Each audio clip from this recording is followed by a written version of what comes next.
श्रीमद् वाल्मीकि रामायण, उसमें पहला बालकांड, उसमें 25वां सर्ग। श्री राम के पूछने पर विश्वामित्र जी का उनसे ताटका की उत्पत्ति, विवाह एवं शाप आदि का प्रसंग सुनाकर उन्हें ताटका वध के लिए प्रेरित करना। अपरिमित प्रभावशाली विश्वामित्र मुनि का यह उत्तम वचन सुनकर पुरुष सी श्री राम ने यह शुभ बात कही।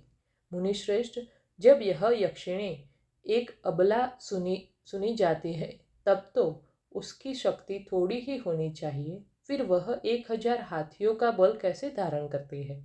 अमित तेजस्वी श्री रघुनाथ जी ने कहे हुए इस वचन को सुनकर विश्वामित्र जी अपनी मधुर वाणी द्वारा लक्ष्मण सहित शत्रु दमन श्री राम को हर्ष प्रदान करते हुए बोले, रघुनंदन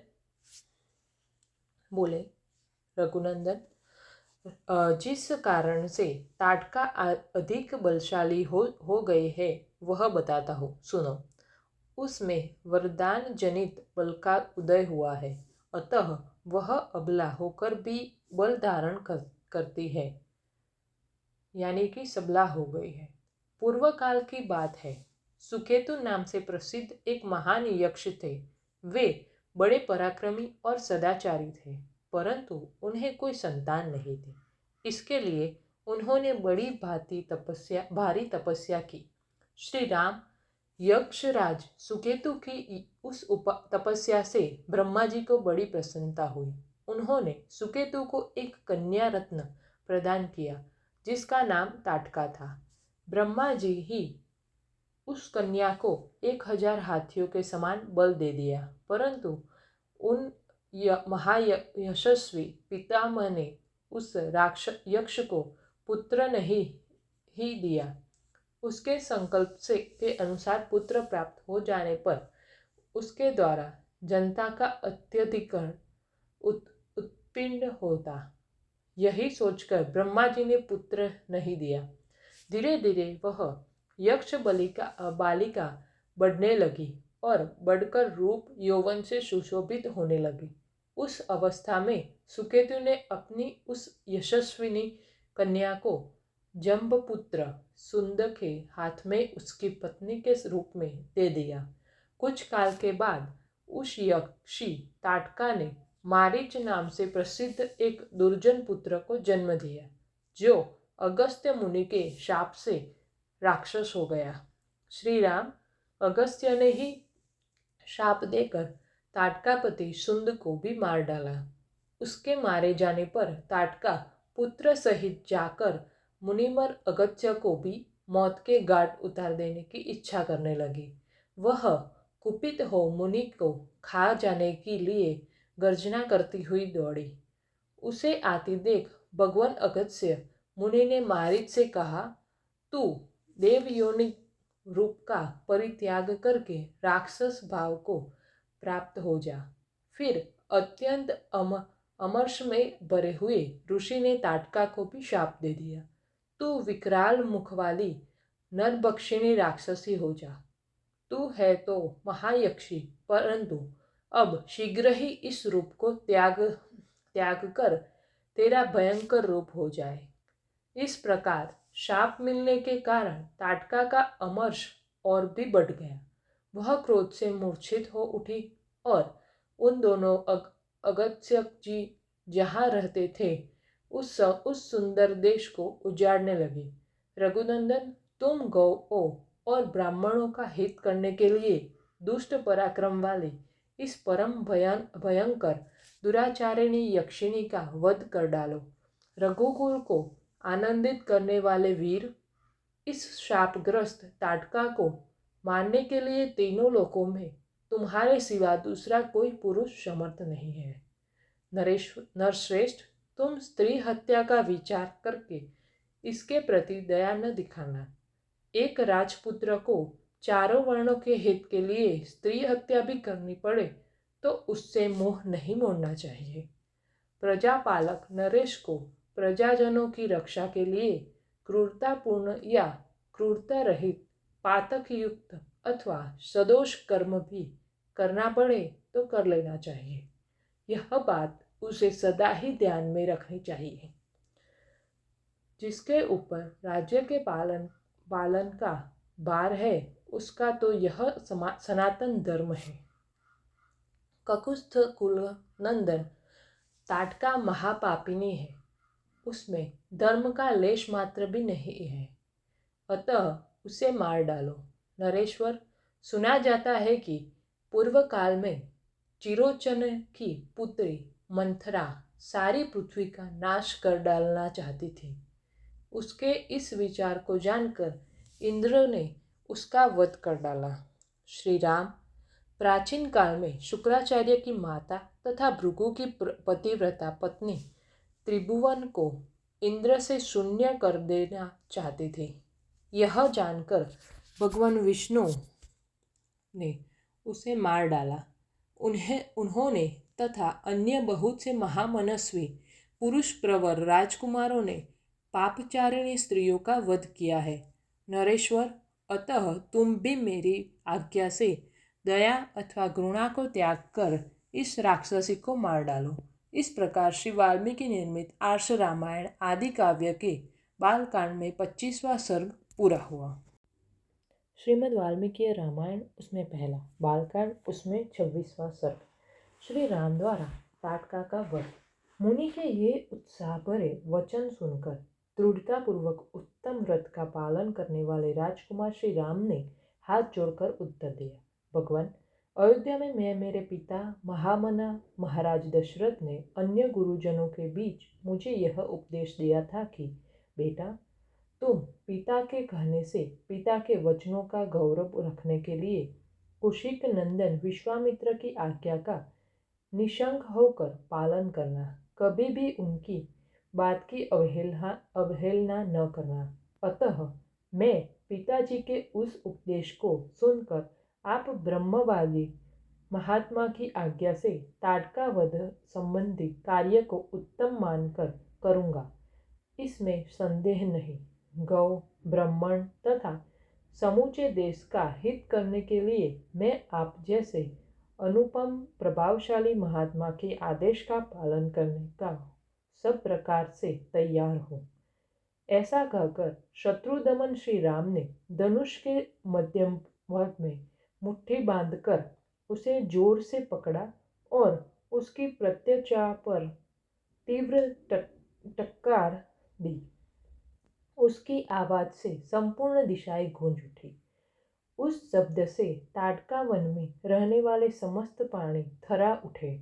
ताटका भी उस टटकार घोष से पहले तो किंकर्तव्य विमूढ़ हो उठी, परंतु फिर कुछ सोचकर अत्यंत क्रोध में भर गए। उस शब्द को सुनकर वह राक्षसी क्रोध से अचेत सी हो गई थी। उसे सुनते ही वह जहाँ से आवाज आई थी उसी दिशा की ओर रोषपूर्वक दौड़ी। उसके शरीर की ऊंचाई बहुत अधिक थी। उसकी मुखाकृति विकृत दिखाई देती थी।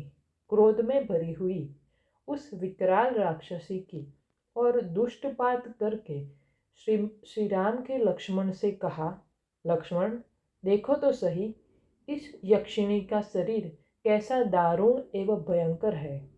इसके दर्शन मात्र से मेरु पुरुष के हृदय विदीर्ण हो सकते हैं। माया बल से संपन्न होने के कारण यह अत्यंत दुर्जन हो रही है। देखो, मैं अभी इसके कान और नाक काटकर इसे पीछे लौटने को विवश किए देता हूँ।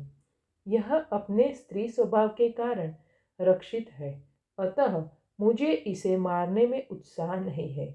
मेरा विचार यह है कि मैं इसके बल, पराक्रम तथा गमन शक्ति को नष्ट कर दूं, अर्थात इसके हाथ पैर काट डालूं।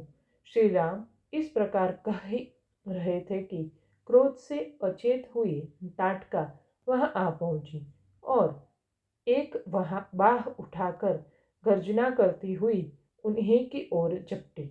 यह देख ब्रह्मर्षि विश्वामित्र ने अपनी हुंकार के द्वारा उसे डांटकर कहा, रघुकुल के इन दोनों राजकुमारों का कल्याण हो, इसकी विजय हो।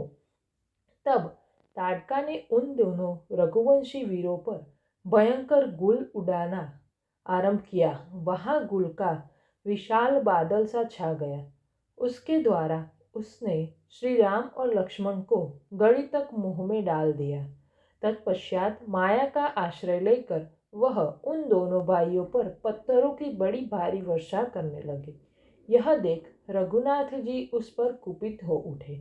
रघुवीर ने अपने बाण वर्षा के द्वारा उसकी बड़ी भारी शिलावृष्टि को रोककर अपनी ओर आती हुई उस निशाचरिन के दोनों हाथ तीखे सायकों से काट डाले। दोनों भुजाएं कट जाने के थकी हुई ताटका उसके निकट खड़ी होकर जोर जोर से गर्जना करने लगी। यह देख सुमित्रा कुमार लक्ष्मण ने क्रोध में भरकर उसके नाक कान काट लिए, परंतु वह तो इच्छा अनुसार रूप धारण करने वाली यक्षिणी थी, अतः अनेक प्रकार के रूप बनाकर अपनी माया से श्री राम और लक्ष्मण को मोह में डालती हुई अदृश्य हो गई। अब वह पत्थरों की भयंकर वर्षा करती हुई आकाश में विचरने लगी।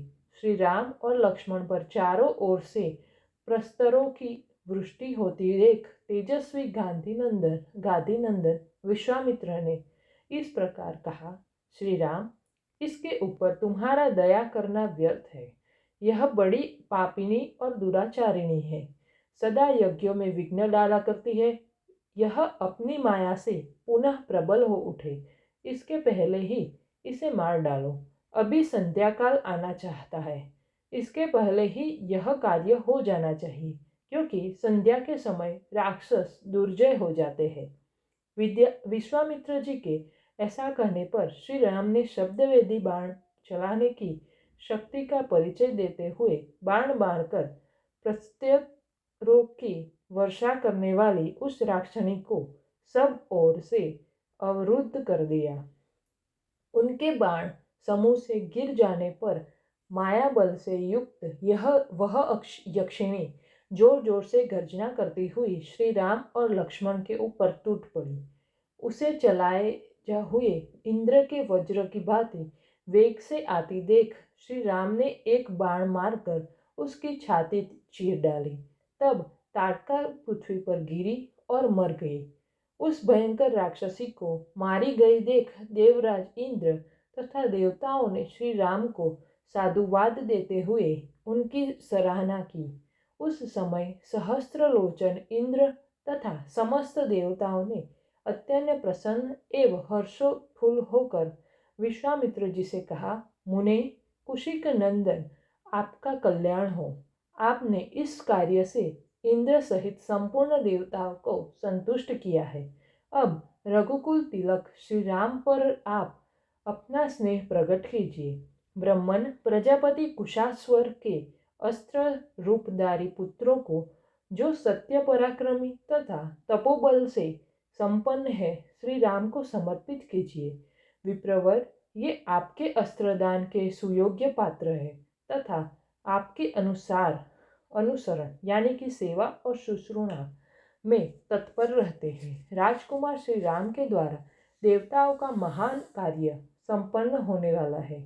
ऐसा कहकर सभी देवता विश्वामित्र जी की प्रसन्नता करते हुए प्रसन्नतापूर्वक आकाश मार्ग से चले गए। तत्पश्चात संध्या हो गई।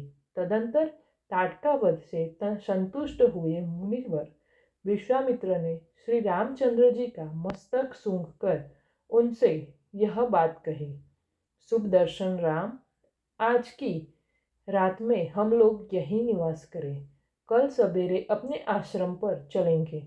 विश्वामित्र जी की यह बात सुनकर दशरथ कुमार श्री राम बड़े प्रसन्न हुए।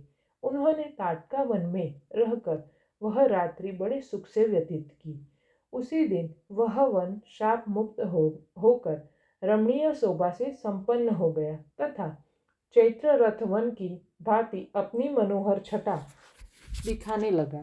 यक्ष कन्या ताटका का वध कर के श्री रामचंद्र जी देवताओं तथा सिद्ध समूहों की प्रशंसा के पात्र बने। उन्होंने प्रातः काल की प्रतीक्षा करते हुए विश्वामित्र जी के साथ ताटका वन में निवास किया। इस प्रकार श्री वाल्मीकि निर्मित आशु रामायण आदि काव्य के बालकांड में 26वां सर्ग पूरा हुआ।